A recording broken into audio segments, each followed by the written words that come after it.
Yeah, I don't think it'll play really a part at all with Rohit Sharma and Virat's impact in one-day cricket. It's going to be different conditions where they're playing in Dubai.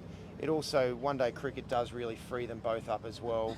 Virat Kohli is an absolute master of one-day cricket. Yes, he's a master of all formats, but especially one-day cricket.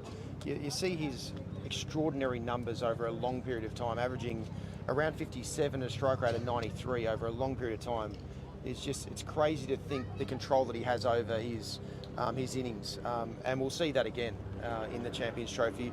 Rohit Sharma, like we saw in the One Day World Cup, when he was at his very best, he was taking on the game, and it's more difficult to be able to do that in Test cricket. Well, I suppose unless you're Sam Constance, then you sort of do that.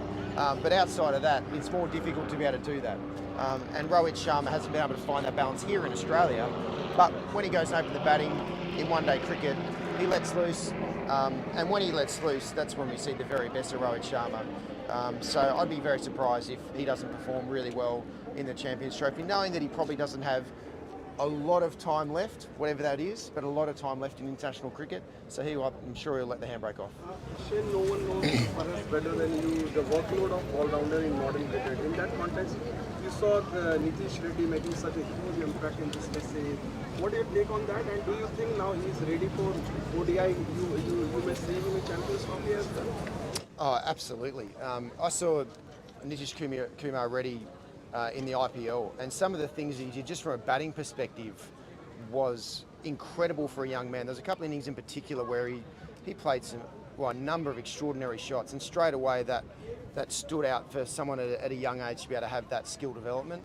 Obviously, seeing him in this Test series with the bat has been extraordinary. For a young man to be so equipped technically, he's obviously got all the shots, all the gears that he needs to, but also to have a game plan against the Australian bowlers who have been bowling incredibly well, to be able to perform is something very special.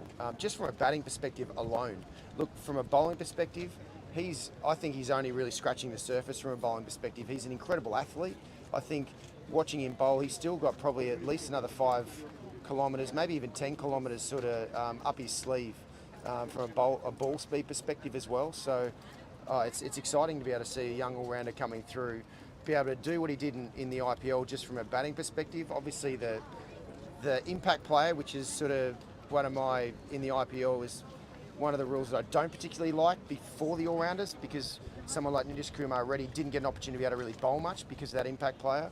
But now we're seeing it in Test cricket, and he will fit beautifully into one-day cricket and T20 cricket for India as well, because of the versatility that he provides. He's got all the gears from a batting perspective, and his bowling is only going to get better the more exposure that he gets.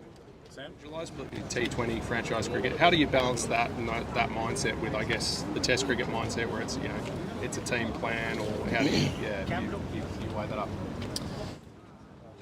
Yeah, look, things have evolved a lot in Test cricket. A number of the shots that players do take on nowadays, it certainly wasn't in my shot vocabulary at all.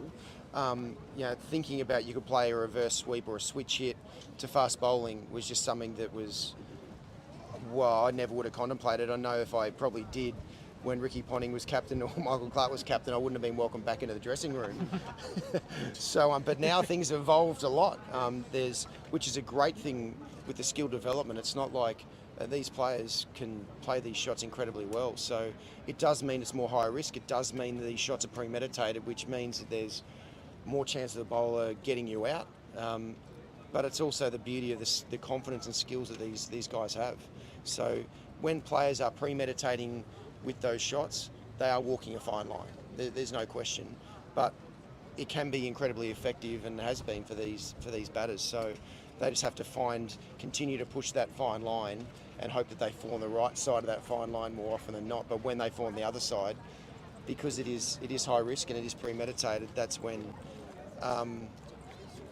coaches, teammates, but also the media will come down pretty hard, because it doesn't look great at that moment in time. But that's also what makes these players so devastating, when they get it right and they do keep falling on the right side of that fine line. Thanks,